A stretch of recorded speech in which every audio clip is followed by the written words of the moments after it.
Bismillahirrahmanirrahim.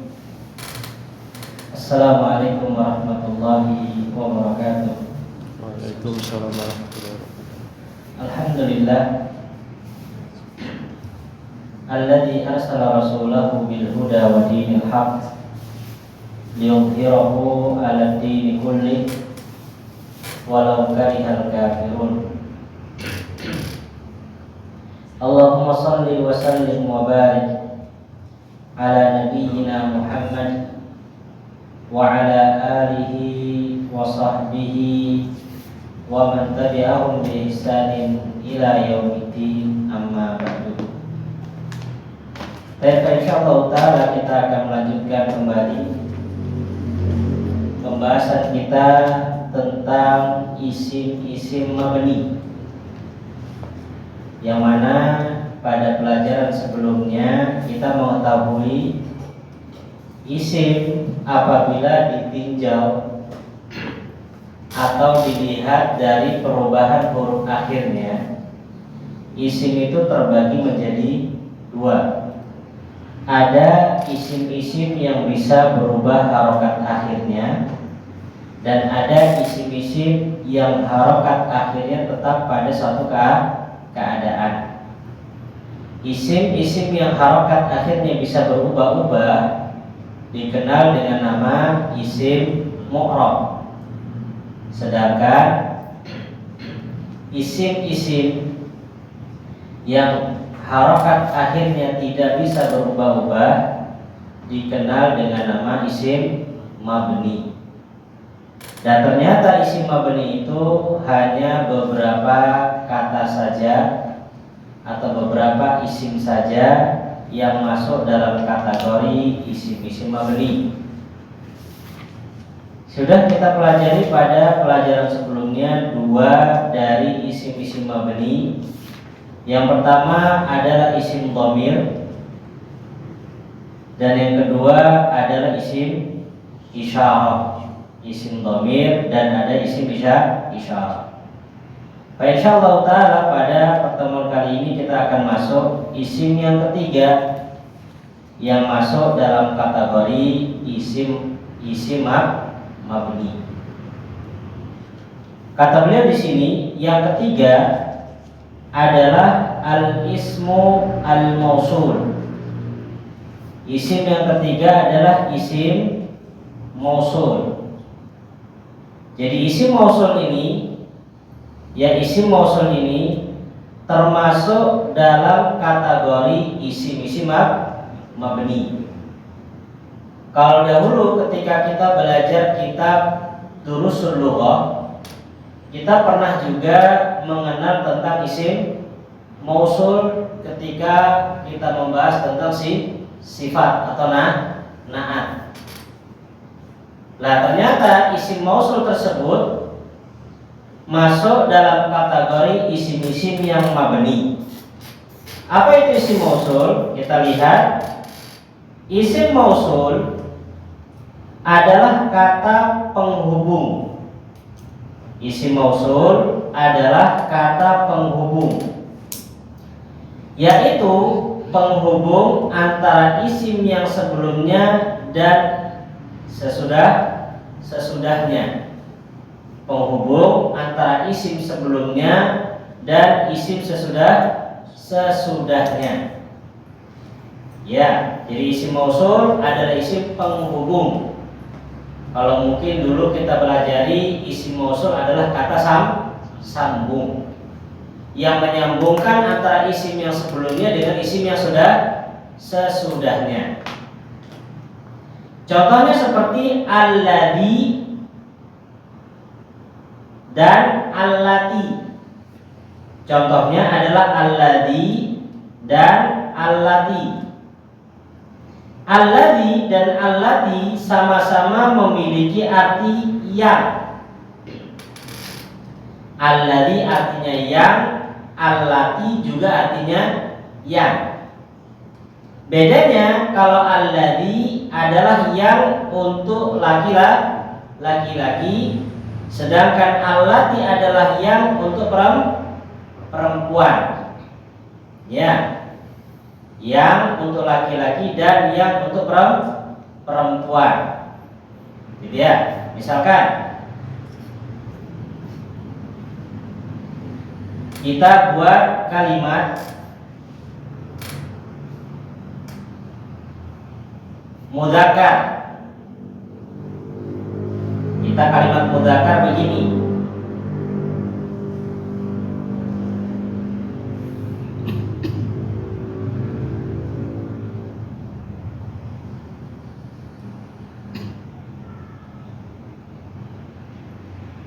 Al-qalamu, ini mudzakkar ya. Kemudian di bawahnya kita buat yang muannas. Yang muannas kita buat contohnya al-haqibatu. Apa arti haqibah? Tas. Baik, Pak Ahmad, kenapa haqibah dikatakan muannas? Karena ada tak marbutoh. Baik, ketika kita ingin sambung dengan kata setelahnya, ya, dan nanti ada pembahasan kapan pakai alladzi dan kapan pakai allati, caranya bagaimana, ada pembahasannya. Sekarang kita hanya sekedar dikenalkan bahwasannya isim mausul itu mabni, toh udah. Ya. Baik, misalkan kita ingin menggabungkan kolam dengan apa? Misalkan di atas meja, alal maktabi jadidun. Sudah?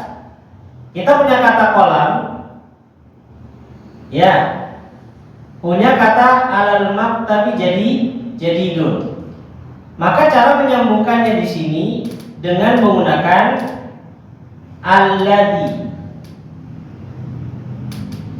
Kenapa kok pakai alladzi? Karena al-qalam di sini mudzakkar. Ya. Sama juga kalau seandainya kita buat kalimat haqibah, belakangnya ini juga kita menggunakan apa? Allati alal maktabi lil mudarrisi. Begitu ya. Coba diartikan Bu Sri yang bawah.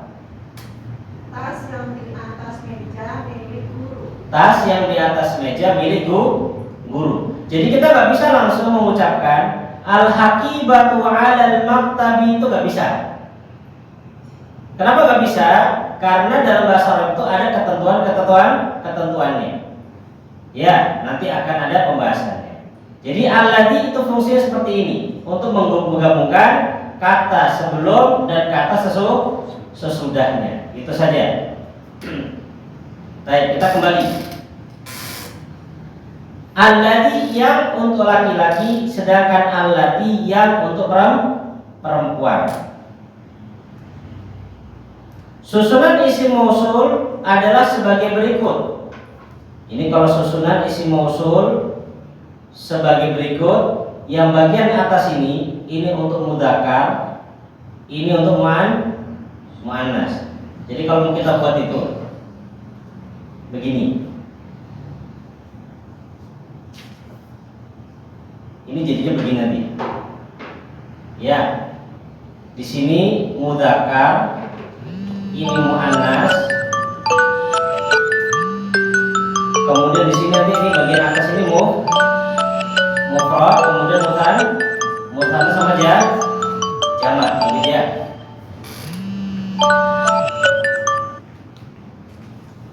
Aman Pak? Kita putus sampai sini? Aman. Enggak. Aman ya? Aman. Aman, lanjut. Baik. Susunan isim mausul adalah sebagai berikut. Yang pertama alladzi, kita mulai dari kanan. Alladzi yang untuk laki-laki dengan tambah satu gitu. Yang untuk laki-laki satu. Alladani yang untuk berdua. Alladina mereka untuk jamak.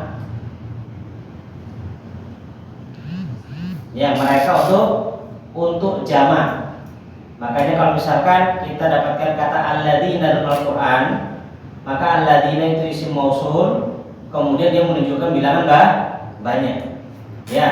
Ya ayyuhalladzina amanu, wahai orang-orang yang beriman. Dia menunjukkan jamak. Kalau alladzani menunjukkan dua. Baik, yang bawahnya allati, yang juga untuk perempuan satu ya. Untuk perempuan satu. Allatani, yang untuk berdua muannas. Allati dan allai, ini bisa dua bentuk. Allati dan allai, mereka yang untuk jamak. Jamak apa ini? Jamak muannas. Ya, jamak muannas. Gitu ya. Baik. Sudah? Ini susunan dari isim-isim mausul.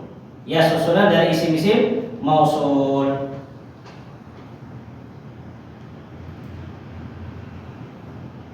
Baik, misalkan kita ambil contoh dari Al-Qur'an.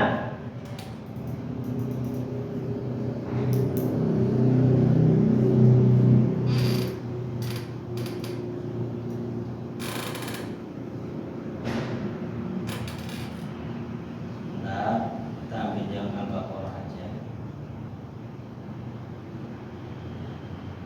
Yang lebih gampang Al-Baqarah. Ya, ini Al-Baqarah. Lihat di sini.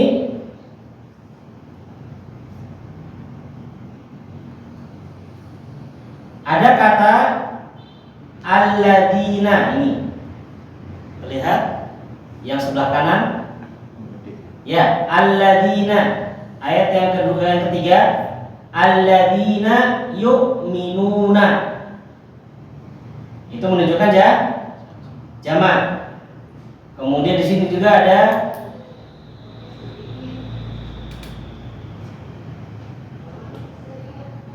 di bawahnya juga ayat yang keempat adalah walladzina yu'minuna.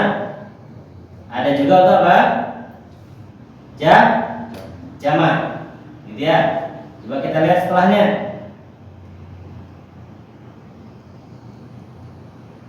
Ini setelahnya juga lagi ada. Ya.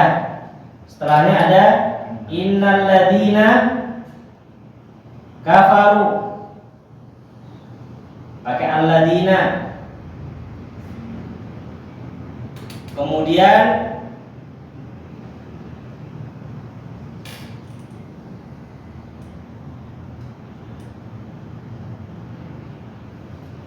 ayat yang ke-14.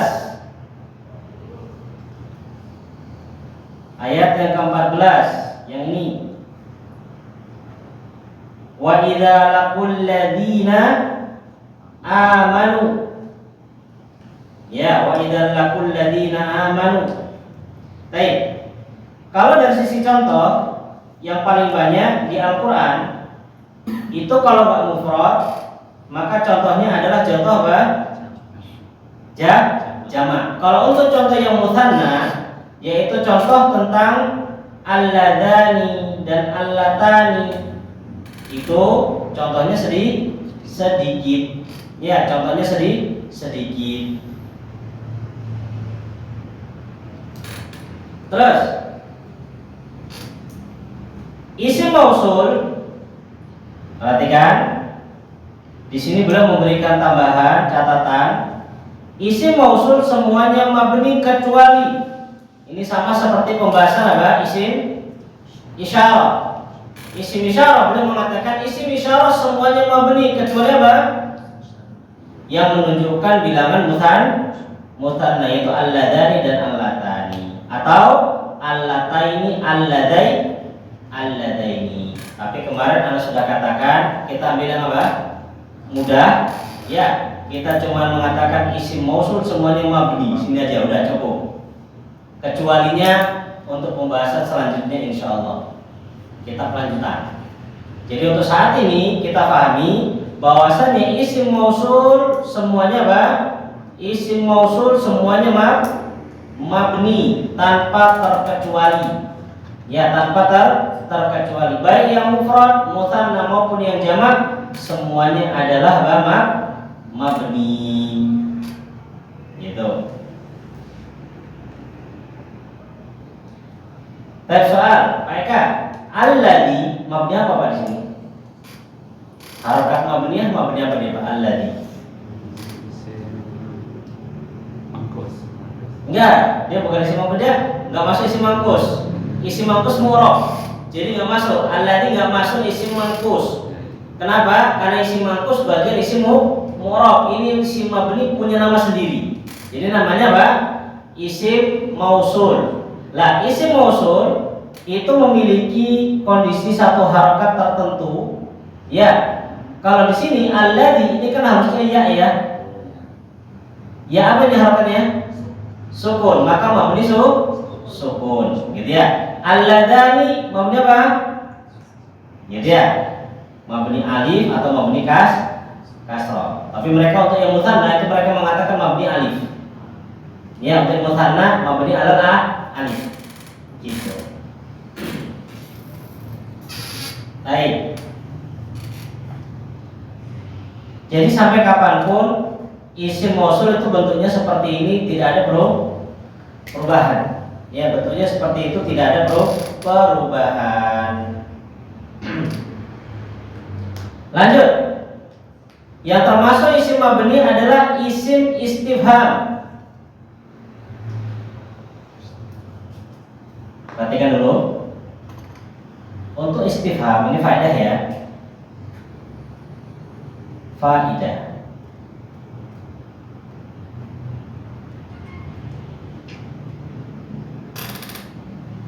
Kalau kita bahas istifham,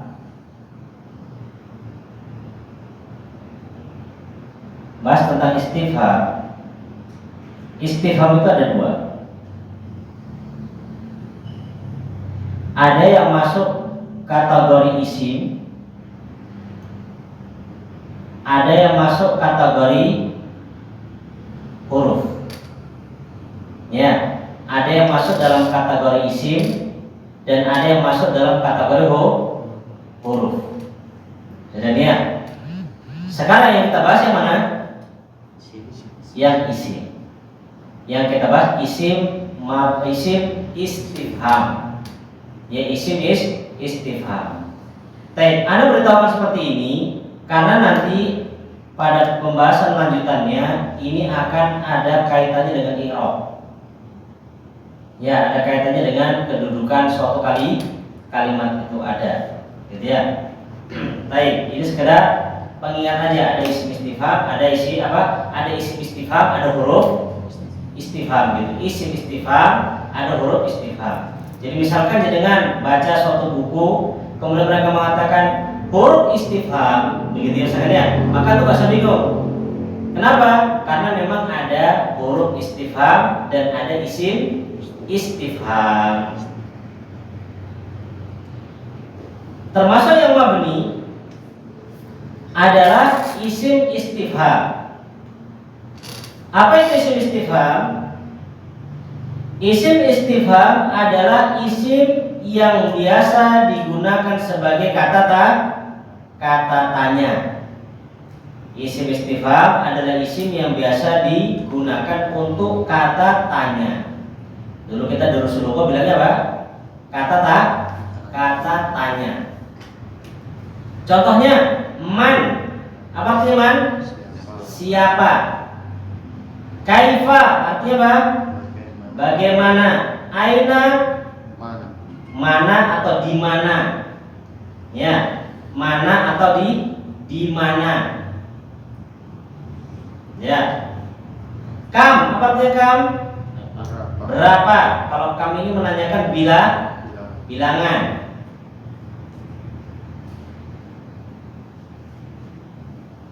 Mata artinya kapan? Semua ini ya, man, kaifa, aina, kam, mata, ini semuanya termasuk dari isim mabni. Ya, semuanya termasuk dari isim mabni. Kalau man, mabni apa di situ pada fikih?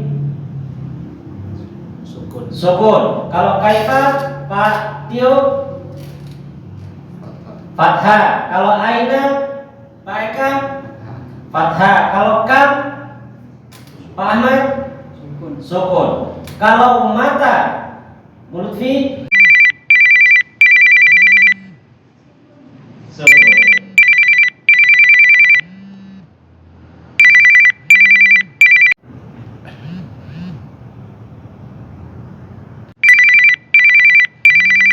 Sudah. Saya post dulu. Sudah. Ya, baik. Inilah cobaan ya. Dari awal yang begini, kemudian beatnya, masya Allah. Ya, baik, bismillah. Lanjut. Kemudian kata beliau, selain itu ada juga kata istifham yang terdiri dari huruf. Nah ini tadi. Tadi karena kita bahas isim istifham itu ada dua. Istifham itu ada dua. Ada yang isim dan ada yang huruf. Maka di sini beliau singgung. Ya, beliau singgung. Beliau mengatakan selain itu ada juga kata istifham yang terdiri dari huruf. Jadi bukan isim ya, dia termasuk huruf. Jadi kita bilangnya isim istifham sama huruf istifham. Ya, isim istifham sama huruf istifham. Seperti hal. Hal itu bukan isim. Hal itu adalah huruf dan dia huruf istifham. Kemudian yang kedua adalah ma, yang artinya apakah. Ini juga huruf. Dua ini, hal dan ma, beliau sebutkan di sini termasuk dari huruf istifham. Tapi ingat, baik isim istifham maupun huruf istifham semuanya sama-sama mabni. Ya, semuanya sama-sama mabni. Ya. Nah, jadi gampang hafalkannya atau menghafalkan hal sama ma. Selebihnya masuk apa? Isim istifham. Ya, isim istifham. Begitu. Tapi tadi sebentar singgung, nanti ke depannya, ya, itu akan ada istilahnya untuk jabatannya. Untuk pembahasan jabatan itu akan ada disinggung lagi bagaimana cara menyebutkan jabatan untuk isim mabni. Terus bagaimana kalau huruf, apakah dia punya jabatan? Nah itu nanti akan ada pembahasan. Untuk saat ini beliau hanya fokus kepada pembahasan kalau isim istifham atau huruf istifham itu termasuk mabni. Itu aja yang beliau fokuskan hanya di sini. Baik, hal soal untuk catatannya yang lain, misalnya A atau alif biasanya. A atau Alif kan biasanya catatannya alif A dan ada lagi alif ya, itu termasuk ini isim atau huruf. Baik. Kalau A itu termasuk huruf. A termasuk huruf. Tapi di sini kan belum nggak sebutkan semua ya. Di sini belum nggak sebutkan semua. Masuk di sini juga A yang gini Pak ya. A yang artinya sama seperti ma. Gitu Pak ya. Cuman bedanya kalau A harus jawaban na'am atau la. Gitu ya. Masuk huruf istifham. Adapun kalau untuk ai huruf istifham. Ai ini setahu anak dia bukan istifham. Ai ini dia nanti yang masuk istifham bukan ayu. Yang masuk ayu masuk isim nanti. Ya, ayu masuk isim. Kalau ai ada memang dalam masalah itu ada ayu, ada ai. Kalau ai itu untuk menjelas. Misalkan Muhammad ai al-mudarris misalkan. Muhammad yaitu si guru. Itu kalau ai. Kalau ayu, nah itu baru ayyuhuma afdal, manakah di antara keduanya yang paling bagus? Nah itu istifham yang ayu. Maksud? Sama sama Aina. Sama sama Aina. Masuk sama aina. Jadi kalau a masuk di sini Pak ya, tambah di sini a, di sini tambah apa? Ayu, gitu. Ayu. Di sini belum ada tiga semua, karena di sana ada kitab khusus yang membahas tentang huruf-huruf dalam apa? Membahas tentang ini. Misalkan ma itu dalam bahasa Arab itu ada berapa makna? A dalam bahasa Arab itu ada berapa makna? Itu ini adalah istifham. Baik, ada lagi yang ditanyakan dari ibunya Bu Sri? Bu Lutfi nggak ada? Baik, yang terakhir dari isim mabni adalah isim syar.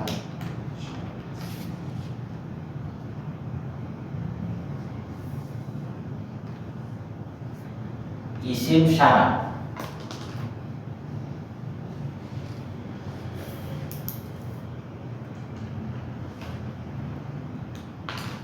Kata beliau, isim syarat adalah isim yang membutuhkan jawab syarat. Isim syarat adalah isim yang membutuhkan jawab syarat. Baik, perhatikan dulu. Jadi kalau kita membuat pembahasan syarat, ya,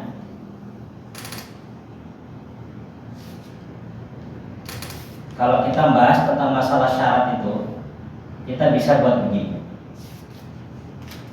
Jadi kalau membahas syarat itu, yang pertama kita bahas syarat.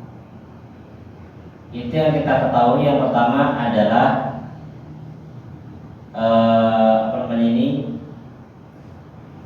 Ada tusyarti.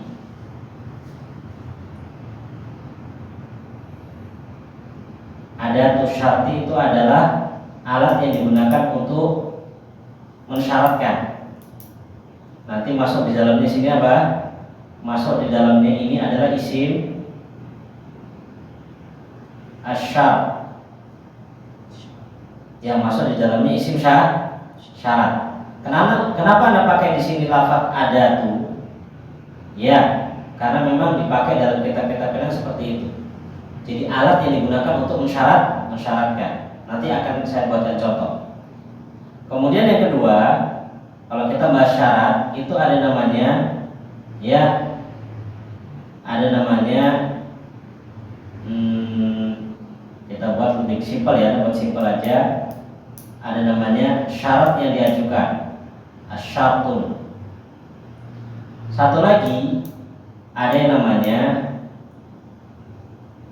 jawabu asyar.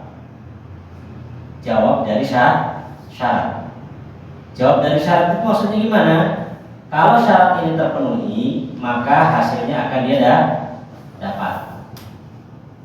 Kalau syaratnya terpenuhi, ya maka jawabannya akan dia sudah dapat. Anda buat contoh.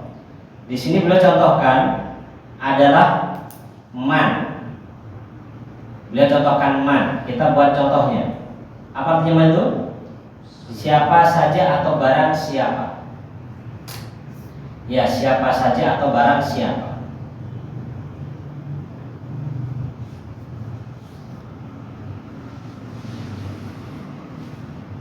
Kita buat contohnya.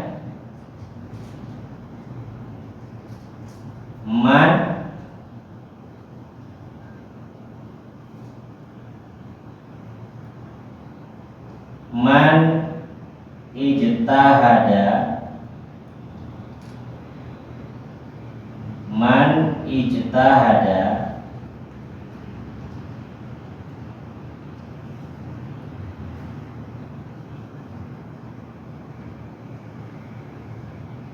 fidas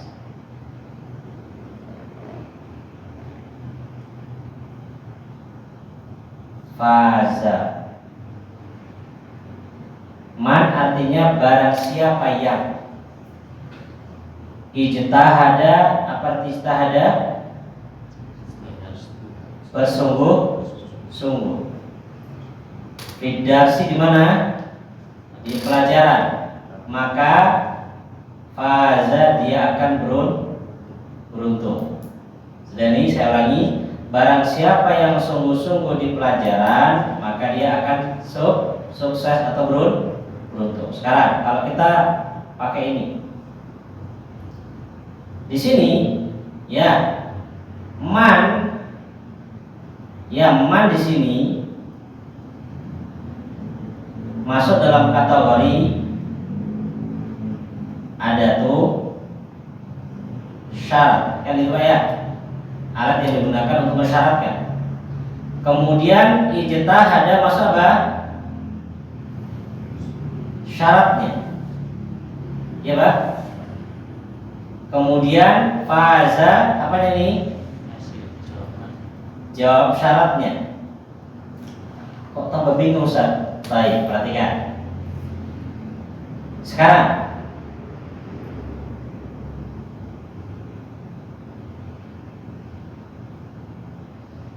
orang kalau ingin sukses, sukses ini kan hasil apa ya? Orang kalau ingin sukses, syaratnya apa? Baik, itu namanya syarat.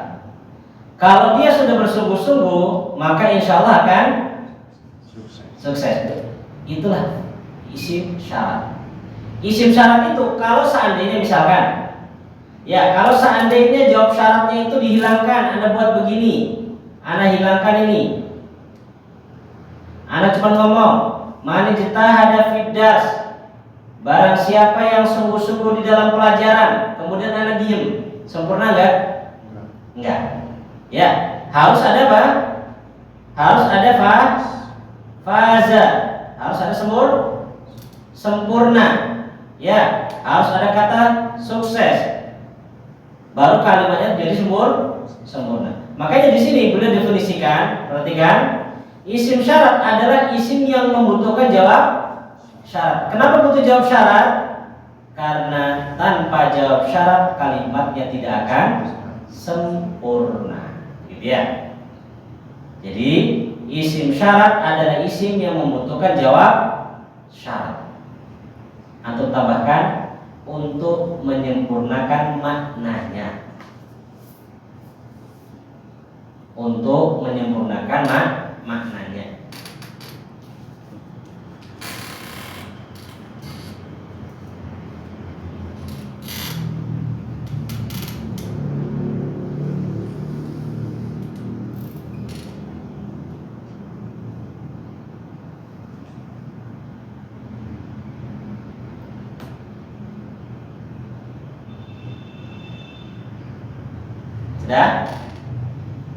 Sudah. Jadi kalau sudah ada jawab syaratnya, maka semua maknanya akan sempurna. Gitu ya. Contoh lagi, apa contoh? Ini kaidah kemarin dari Ustadz Ahmad Zainuddin. Beliau bercontoh gini. Man yuridillahu bihi khairan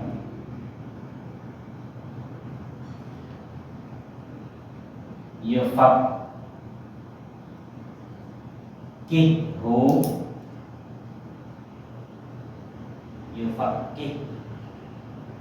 kurang, ini kurang.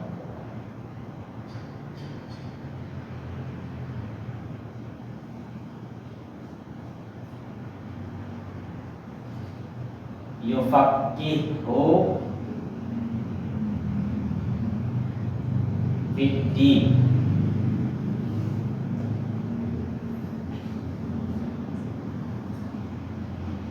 Baik.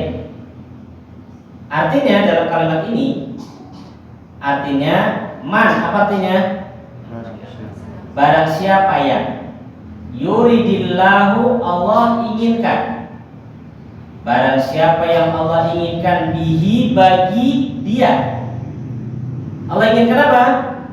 Khairan, suatu kebaikan. Niscaya yufaqihu fiddin, Allah akan fahamkan dia tentang ilmu agama. Gitu ya. Sudah nih? Lihat, ini kan syarat ini, isim syarat ya. Tadi kita katakan di kitab atau kita baca, isim syarat adalah isim yang butuh jawaban. Mana jawabnya di sini? Yufaqihu fiddin, ini jawabannya. Jadi maknanya, kalau Allah Subhanahu wa taala memberikan hidayah untuk seseorang itu belajar agama, maka itu bukti Allah menginginkan kebaikan. Sudah. Kita balik. Kalau Allah sudah inginkan kebaikan untuk seseorang, maka niscaya Allah akan mudahkan dia untuk belajar ilmu agama. Gitu ya. Jadi maknanya Pak, kalau seandainya ada orang belajar tuh susah impor, ngaji males impor, maka maknanya apa?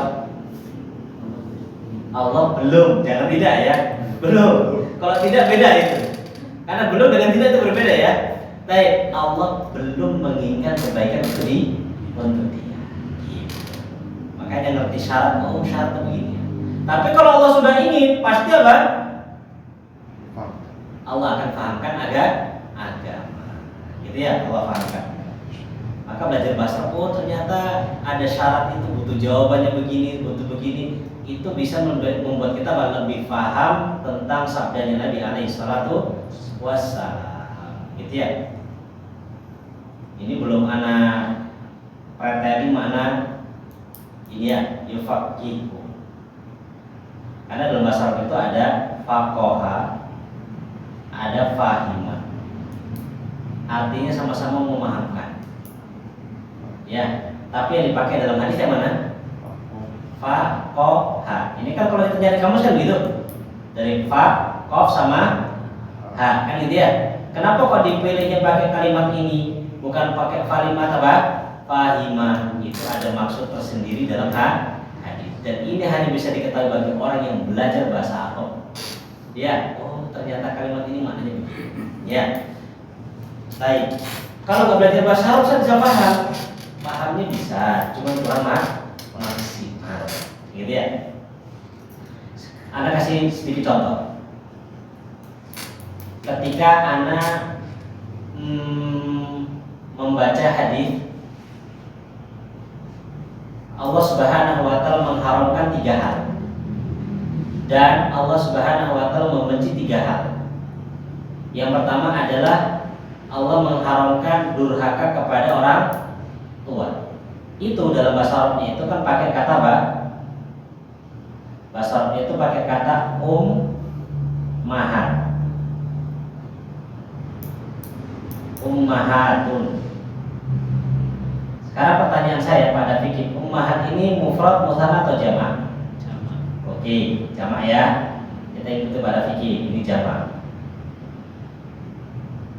Jamak apa pada fikih? Muannas.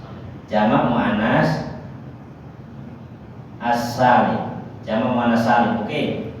Mufradnya apa pada fikih? Bisa imro'atun. Apa mufradnya? Umum. Ummun. Ini betul. Mufradnya adalah ummun. Baik. Bu Sri, cara membuat jamak muannas salim itu bagaimana Bu Sri? Tambah Hah? Tak marbutoh?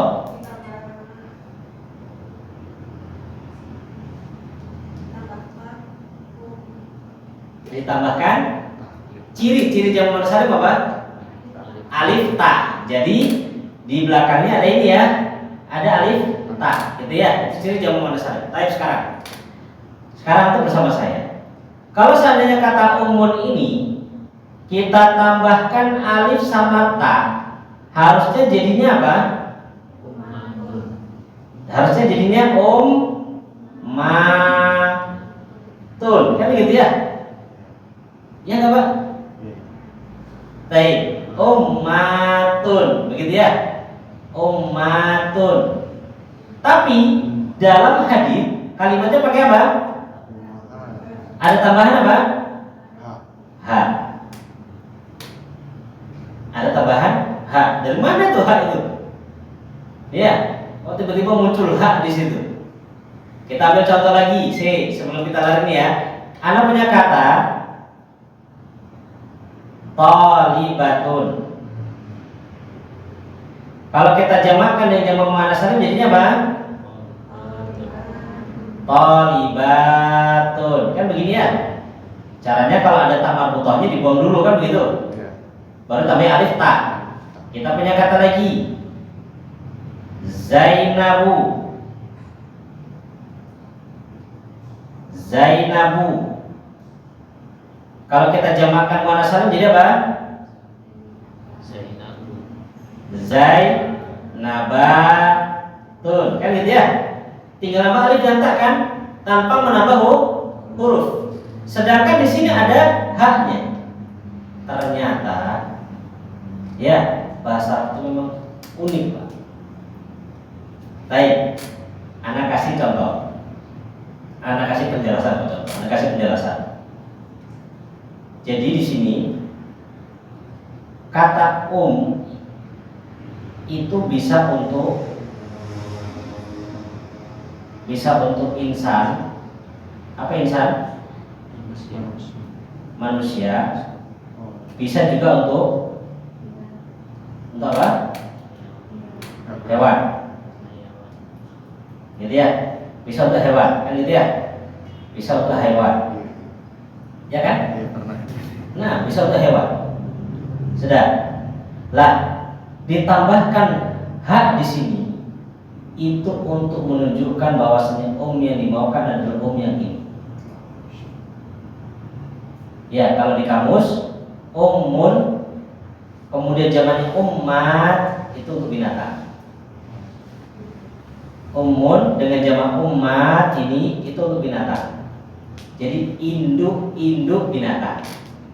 Tapi kalau untuk ibu, untuk orang itu bukan ummat tapi ummahat. Jadi penambahan hak ini adalah sebagai inisial untuk membedakan antara ya berakal dan tidak berakal, manusia dan bukan manusia. Ini penjelasan dari Syekh Ibnu Utsaimin rahimahullah ta'ala. Dulu Anda sudah iskal permasalahan ini. Ya, karena yang Anda jelaskan dalam bahasa Arab yang kita dapatkan, yang namanya jamak muannas salim itu gak butuh nambah huruf. Cuman tidak butuh menambah huruf lain, tinggal tambahkan alif dan ta. Tapi ketika Anda ditanya tentang ini, bingung Anda. Kok ada haknya di situ ya? Akhirnya Anda buka kamus. Di dalam kamus ada penjelasan seperti Anda jelaskan tadi. Cuman Anda nggak punya ulamanya. Anda nggak punya ulama yang menjelaskan seperti apa yang Anda pahami. Walhamdulillah, ya setelah berjalan beberapa tahun, baru bulan lalu Anda dapatkan penjelasan dari Syekh Ibnu Utsaimin sesuai dengan apa yang Anda pahami. Gitu ya. Nah, intinya yang bisa kita ambil faedah bahwasanya apa yang ingin kita ketahui itu sudah dikaji sama ulama.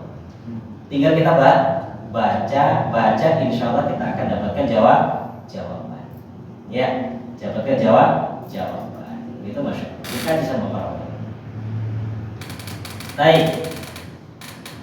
Kembali ke permasalahan, kita isim syarat tadi adalah isim yang membutuhkan jawab syarat seperti man artinya siapa atau barang siapa. Mata apa artinya? Kapan saja. Perhatikan, mata kita tadi lewat 2. Di atas ada mata enggak? Ada. Di bawah juga ada. Maka di sini anak ingin memberikan clue. Kalau artinya cuma kapan, itu istifham. Kalau artinya cuma kapan, itu istifham. Tapi kalau ditambahkan ada saja, ya kapan saja kamu pergi, aku juga pergi. Jadi mata apa itu? Syarat. Kalau pertanyaan lafaz yang diucapkan kapan kamu pergi, mata apa itu? Istifham, gitu ya. Jadi kalau cuma artinya kapan saja, ya kapan itu toh gak ada tambahannya, maka istifham. Tapi kalau kapan saja, maka dia syarat. Dan ini juga nanti yang antum harus perhatikan ketika dalam sebuah kalimat. Ketika kalimat tersebut kok ada jawab syaratnya, maka di situ artinya bukan kapan, tapi kapan saja. Ya, mata tajtahid, kapan saja kamu sungguh-sungguh, kamu pasti akan sukses. Ya, kamu pasti akan sukses. Begitu ya. Kapan anda baca? Baru anda baca. Apakah kesuksesan belajar itu hanya untuk anak-anak muda? Itu judul. Tapi dijawab itu enggak. Kesuksesan itu bukan untuk anak muda, tapi kesuksesan itu adalah untuk orang yang memang mau berusaha. Ya. Jadi berhasil itu bukan karena faktor dia mudanya, ya, tapi faktor karena memang dia usaha dan jujur atas usahanya. Gitu ya, jujur atas usahanya. Karena dalam Al-Quran Allah mengatakan yang artinya itu Allah tidak akan merubah satu kaum sampai kaum itu mau berubah diri sendiri. Maknanya kalau masih dia walaupun muda tapi nggak ada progres ya untuk bagus, untuk maju, untuk berhasil, ya nggak akan berubah. Ya, jadi manusia itu memang harus tetap berusaha. Gitu ya. Masya Allah. Dan anak 2 hari kemarin sama sekarang itu dapat faedah tentang tidak boleh putus asa. Seberapapun beratnya kehidupan ini, seberapapun beratnya pelajaran, tidak boleh putus asa. Dari 2 kisah yang ada di dalam Al-Quran yang disebutkan pula dalam hadis. Kisah yang pertama tentang Nabi Yakub. Ya, kisah yang kedua tentang Siti Hajar.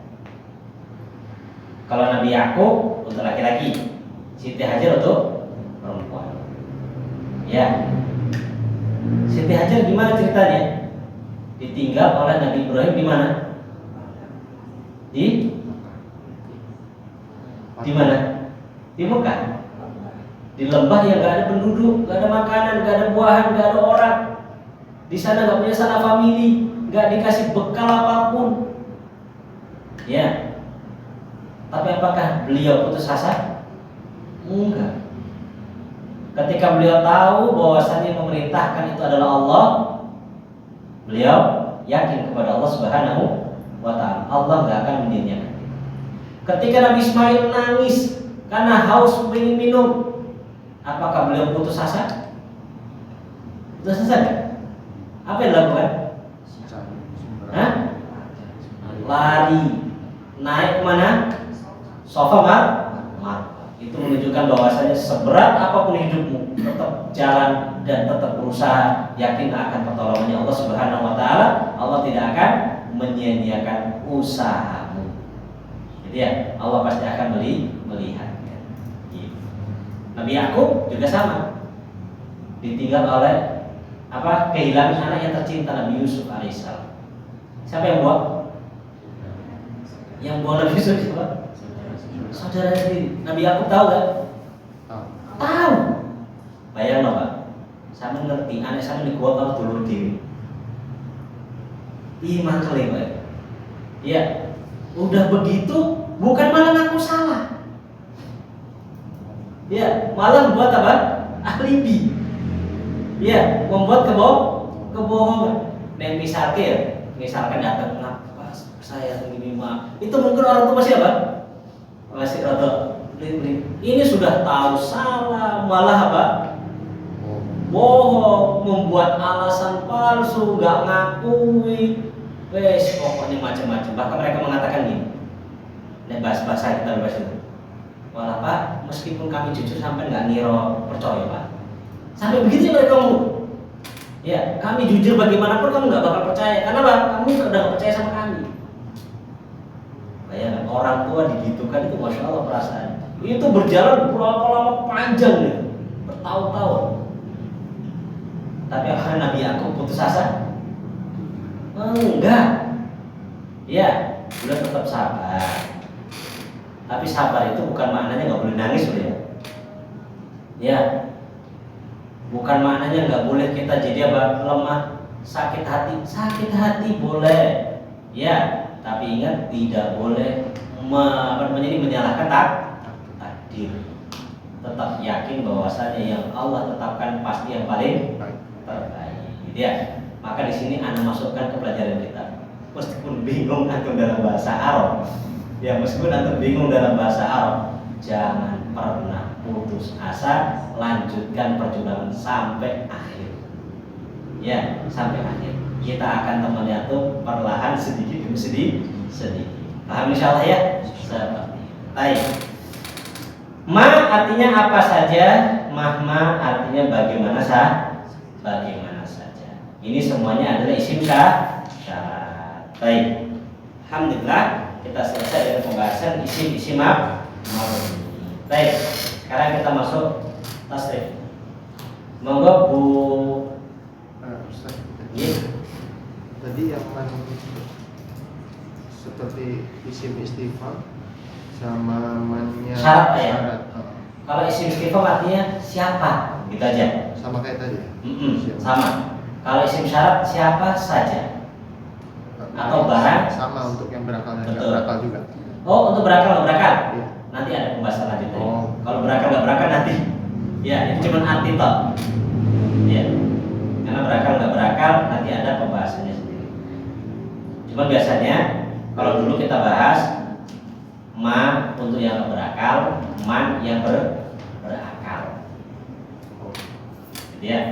Oke. Isim istifham apakah bisa dijadikan isim syarat semua? Isim istifham apakah bisa dijadikan alat isim syarat? Semuanya kembali kepada keinginan si penulis atau si pembaca.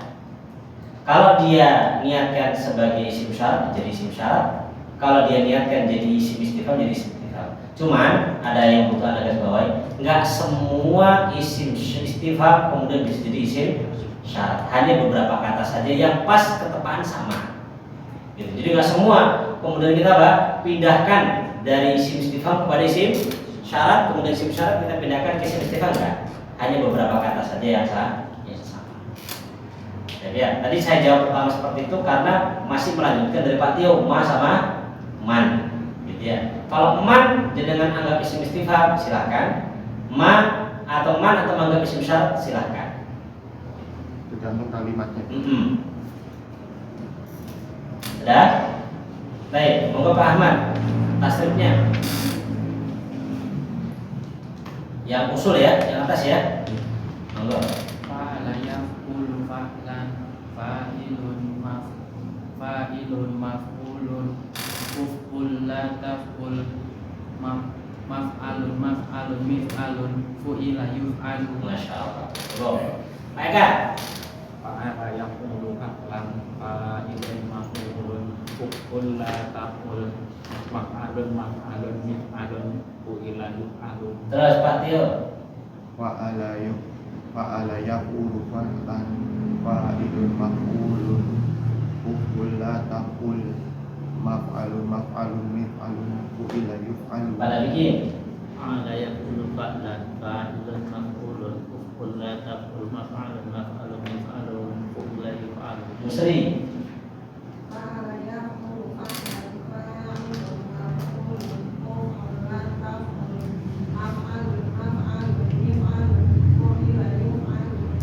Ulfi.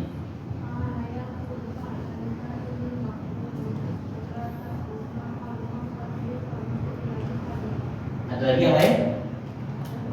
Bayu, monggo Bayu.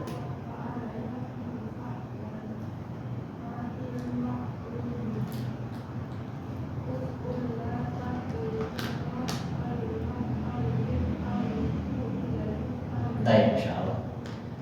Bagus ya. Insya Allah pekan depan akan jelaskan perbedaan antara bab pertama dengan bab kedua. Ya, karena waktunya sudah tidak mencukupi ini karena tadi banyak cerita di depannya. Masya Allah.